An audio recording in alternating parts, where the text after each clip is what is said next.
Una de las dificultades iniciales con las que nos vamos a encontrar al momento de empezar un nuevo proyecto, de adquirir una nueva habilidad, de hacer un cambio en nuestras vidas, es la de saber por dónde empezar. Puede tener que ver con la búsqueda de una nueva estética, con abordar temáticas que antes no habíamos tratado, de experimentar con las cosas. En todo caso, empezar no es tan fácil como decir, mañana voy a iniciar a hacer tal cosa. Y en especial cuando se trata de una actividad creativa. Yo he sido una persona que ha tratado de involucrar la escritura creativa en su vida, tratando de conciliarla con pues responsabilidades laborales, de familia, personales, tratando de respetar los espacios de esparcimiento que creo que son importantes, de descanso. Y esto me ha llevado pues, a hacer muchas cosas, ¿no? Como tratar de hacer cosas en Instagram, en TikTok, plantearme retos, digamos, diarios que nunca he conseguido realizar por más de 4 días. He buscado estrategias como levantarme a las 5 de la mañana o antes a escribir o escribir en la madrugada. Bueno, he intentado bastantes cosas y es por ello que el día de hoy quiero hablar con ustedes de algunas conclusiones a las que he llegado de estos fracasos, pero también a conclusiones a las que he llegado tras algunos aciertos.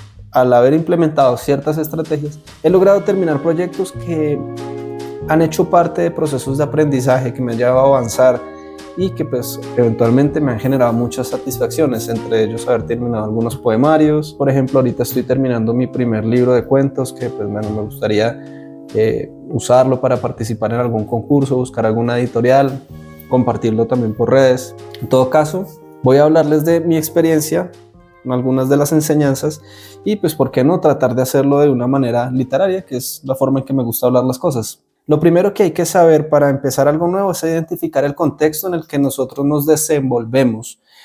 Saber por dónde empezar es tan sencillo como saber dónde termina algo, pero la finalización de este algo solo se va a dar en el contexto pues, de una totalidad, ¿no? De las cosas que nos rodean, de las cosas que hacemos, de las cosas que somos. Y esto sucede porque todo comienzo supone un fin.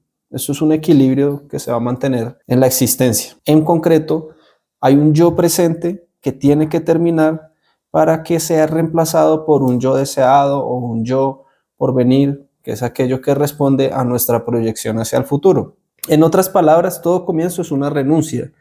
Con anterioridad, el sacrificio hacía parte de los ritos que anunciaban el fin de ciertos ciclos, el regreso a la fertilidad, la garantía de un mañana, la garantía de un orden social, de un equilibrio.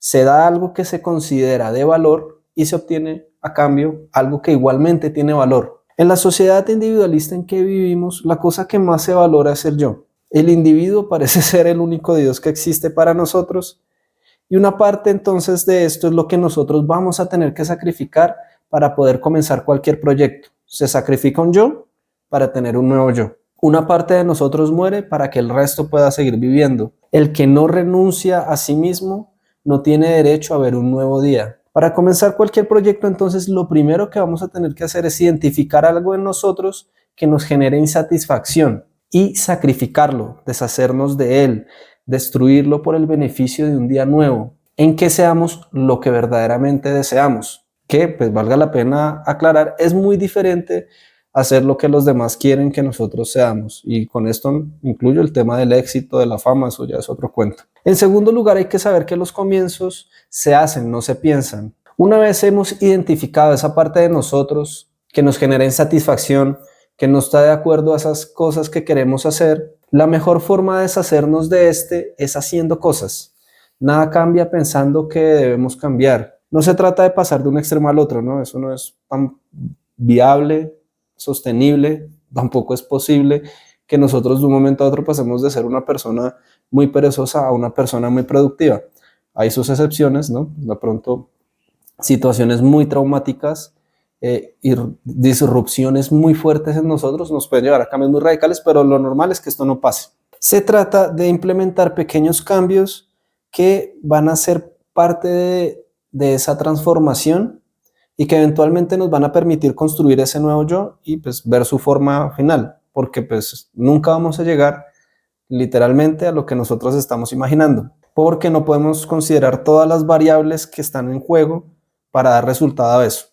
Entonces tenemos es que comenzar a hacer cosas y eventualmente esa nueva persona que va a responder a los proyectos que tenemos en mente, pues va a emerger. Hay que odiar algo en uno, tenerse un poquito de rabia, detestarse con dulzura, algo personal que quede con uno mismo nomás, y utilizar esa insatisfacción para buscar la conciliación, aunque solo dure un par de días. Usualmente estos cambios no los plantean en términos de cosas incómodas, ¿no? De penurias, de molestias, de dolores que vamos a tener que aprender a tolerar. Por el contrario, muchos de los actos que tenemos que ir implementando para poder cambiar a esa persona que nosotros deseamos pueden incluir cosas satisfactorias, como lo es, por ejemplo, aprender a disfrutar de nuevas cosas, aprender a ser una persona tranquila, aprender a ser una persona calmada, aprender a cuidarse a uno mismo. En tercer lugar, una vez que comenzamos a hacer las cosas, debemos comprender que no hay decisiones definitivas. En un inicio, todo lo que vamos a hacer es utilizar estas nuevas acciones, estas pequeñas acciones, para empezar a experimentar con nuestra vida, hasta que logremos introducir este nuevo proyecto en nuestras vidas sin destruirla. Ciertamente, como tantas veces se repite en las épicas, la gloria no espera a los cobardes. Entonces, abandonarlo todo ciertamente es una opción. Pero lo cierto es que no hace falta destruirse la vida de un momento a otro para lograr las cosas.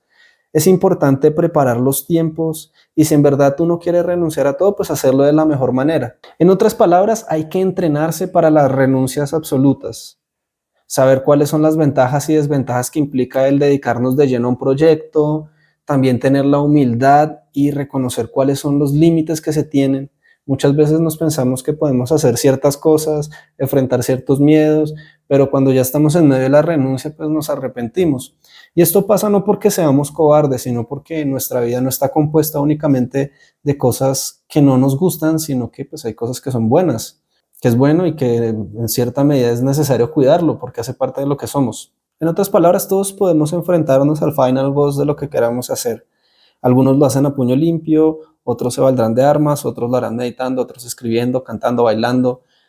Lo importante es encontrar nuestra propia manera, que es lo que yo he visto que sucede mucho en redes, y es que lo que nos ofrecen usualmente son unos decálogos de acciones por hacer, de paso a paso por seguir, y pues esto va a resultar ciertamente en frustraciones porque pues cada vida es muy particular, cada contexto también es muy particular, las aspiraciones, las formas en que comprendemos esos objetivos, así los pronunciemos de la misma manera, pues tienen un trasfondo diferente. Entonces, lo importante es aprender de los demás más que imitarlos. Los demás son como épicas andantes y de ellos podemos aprender un sinfín de cosas, como que estamos conectados con el resto de la humanidad por la muerte, el deseo, el miedo y el amor.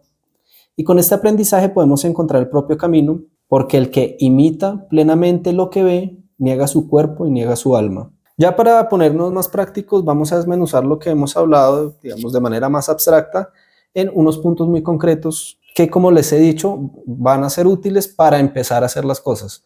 Esto no es ya todo el camino, ¿no? Es simplemente cómo empezar a hacer algo, cómo encontrar la manera de abrir un espacio para esas cosas que tenemos planteadas como parte de nuestro proyecto de vida.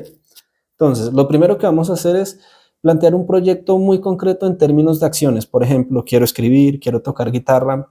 Nada de plantearlo en términos del verbo ser, de quiero ser famoso, quiero ser bueno, quiero ser guitarrista, quiero ser...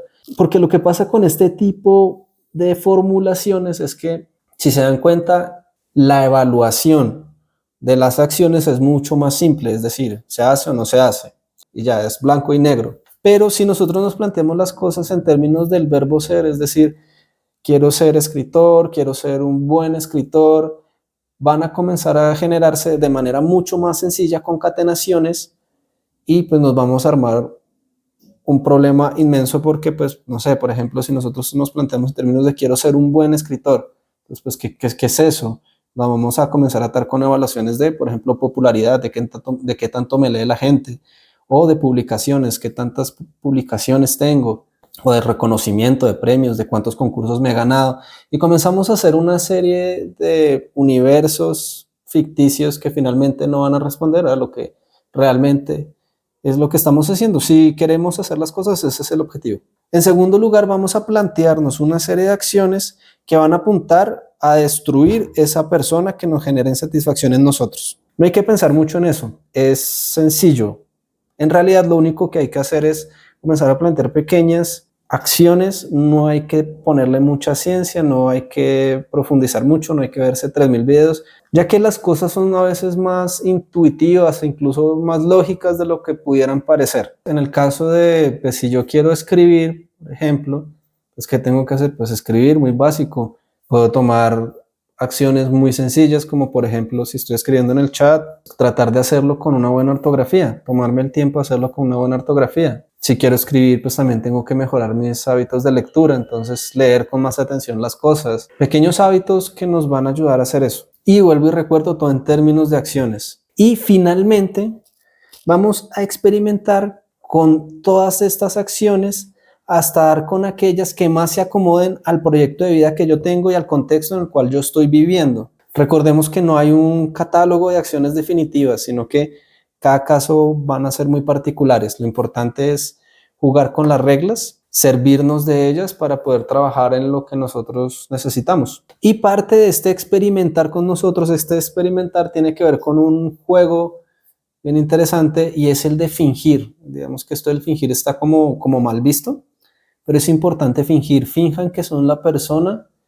que quieren ser. Así uno no haya escrito ni un cuento, ni una novela, nada, y quieren ser escritores, por ejemplo, pues finjan que son un escritor. Vean una película como si fueran escritores, hagan ejercicio como si fueran escritores, cocinen como si fueran escritores, escriban en su chat como si fueran escritores. Hay que jugar, fingir, creerse el cuento. Esto es, creo que lo más importante en este punto. Experimentar con las acciones y experimentar a ser otra persona. Bueno, este fue el segundo video del proyecto Épica del Caos, el cual pues podrán encontrar la primera parte en la lista de reproducción que tiene este nombre. Hace parte de un proyecto literario el cual quiero terminar, el cual quiero completar de un año en adelante, es decir, para el 2026. Y el día de hoy quise compartir información o una estrategia que tuvo que ver con una de las partes más difíciles de todo esto de empezar a escribir, y fue el saber por dónde comenzar. Lo que les cuento pues obviamente tiene que ver mucho con mi experiencia, pero creo que aplica para muchas cosas. Si uno quiere hacer música, si uno quiere hacer ejercicio, porque lo importante en esta estrategia, que fue la que a mí me sirvió, es generar las condiciones adecuadas para uno ser libre de hacer las cosas. Ya saben, si les gustó el video, suscríbanse, denle click, compártanlo, déjenme sus comentarios de pronto si tienen experiencias similares, qué les parece esta estrategia que les estoy compartiendo. Yo sé que las redes están llenas de decálogos, de acciones para hacer las cosas, para lograr tener éxito. Eso no, acá yo quiero es compartir con ustedes información de cómo vincular las cosas que nos gusta hacer a la vida, pues, de la mayoría de las personas, ¿no? Que tenemos responsabilidades laborales, que no podemos vivir de ello, que no sacamos dinero, porque creo que en un mundo tan atareado como en el que vivimos ahorita, aferrarnos a ello es muy importante para cuidarnos a nosotros mismos y para llevar una vida mucho más satisfactoria. No siendo más, pues bueno, los dejo y los invito a ver el video anterior sobre este proyecto. Nos vemos en el próximo episodio.